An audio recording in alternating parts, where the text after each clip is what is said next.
everybody. This is Terry Nance. Welcome to 8 Minutes Strong with the Armor Bearer. This is the day, the actual moment as you're listening to this video right now.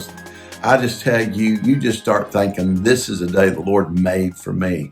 You know, the thing about living our life is we don't live it all the time in the future. You're going to have to live it day by day because God operates in the now. God is for you in the now. God is with you in the now. Whatever's going on in your life, He's here in the moment. And the important thing for us to do is just lift up our voices and give Him thanks. You've heard me say this so many times, but any amount of regret's not going to change your past. All the amount of regret, it's not going to change your past. Any amount of anxiety is not going to change your future. But any amount of gratitude will change your present. So you just be thankful today for His goodness. And I just speak the blessings of heaven over you. Thank you for joining me. I pray these videos are a blessing. Subscribe if you have not, and send it out to other people. Encourage them to subscribe to this channel because it's time for the local church, and God wants to support His leaders. God is really looking for the armor bearers, Aaron and Hers, right now. So I really just believe and pray that this just touches your heart to encourage your leaders. Also go to godsarmorbearer.com. Got it? godsarmorbearer.com. Go into the comment section. I want to see questions, any questions that you would like for me to answer. I've been in ministry for over, honestly, 48 years now. I started as a youth pastor when I was 18. So I have been in ministry all these years, active in ministry. And believe me, there's a lot of things I have learned the good way and the hard way. And I want to share these with you. And I want to answer questions. And if you feel in your heart, hey, man, I need you to impart into me and to speak into my life, please let me know. You can go through the coaching program, the mentoring program that I have. Look on the website. You'll see the information on it. And I'd love to speak into your life as an individual, just from me to you. And it'd be my honor and privilege to do so. Now, we've been talking about for last week, and we'll talk about this week, really the test of an armor bearer. And, you know, and these really are tests that any Christian experience, but especially, you know, as an armor bearer, you're with your pastor and with your leaders. And I've talked about the test of serving, the test of seeing, and that is the ability to see something needs to be done and get it done. Few people have that ability to see, but armor bearers have to have that ability to see. Then there's the test of promotion. There is the test of humility. And now I'm going to talk really about one of the hardest tests that there is, and that is the test of rebuke. No one likes to be rebuked, and no one likes to be corrected. And, you know, a rebuke is pretty straightforward. In the middle of something going wrong and you get in the flesh and your leader just basically rebukes you and says, be quiet, don't say that again.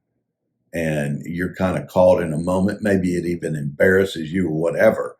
But, you know, leaders are going to do that. And I know sometimes, look, we face that in the marketplace all the time. But when we come into the church, man, I mean, tell you, our feathers get stuck up and we get so mad and our feelings get on our sleeve because we've been rebuked. And Paul tells the church of Corinthians, he said, those who are in sin, rebuke them openly. Now, today you can get sued on that kind of stuff. So I'm not telling you to start rebuking people openly. What I'm dealing with is when you're rebuked or corrected. This is something that's a part of growth. It is something that you will do. Man, I was young. I was preaching pretty much every time the pastor was out of town. And I was in my 20s, and I remember I really felt I should preach this sermon. And I got, so I'm just telling you, in the pulpit, you have to stay with the word. You have to keep your emotions out of it, your personal stuff. You can't, tell everybody what you're going through, what you feel, whatever. And I made a mistake.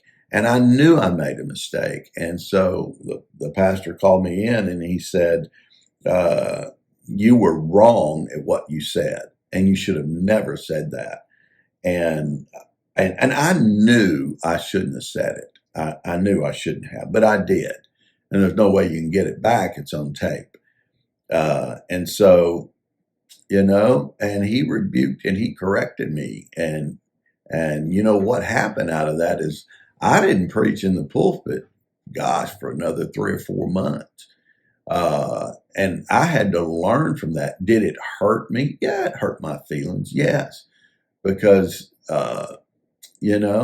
I knew I was wrong, but I almost felt like I was being punished. But, in those seasons, you are being tested.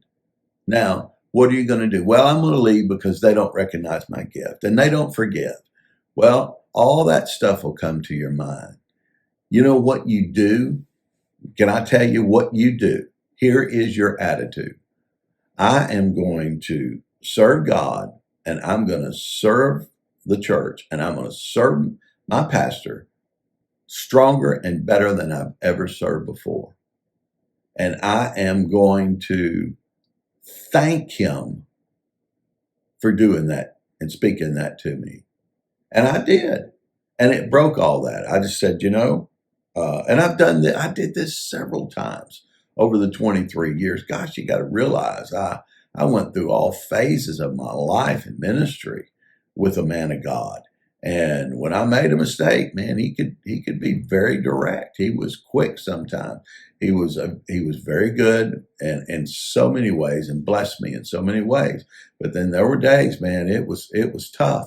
But you have to shift over to what Jesus did. Jesus, man, I'm telling you, the Bible said he rebuked his disciples for unbelief. I mean, just told them, you bunch of unbelievers, I've been with you all this time and you can't see this.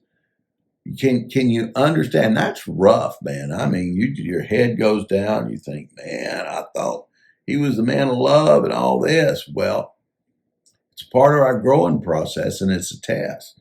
Now, I can tell you something about tests. Overcome it the first time, or you're gonna go through it again and again.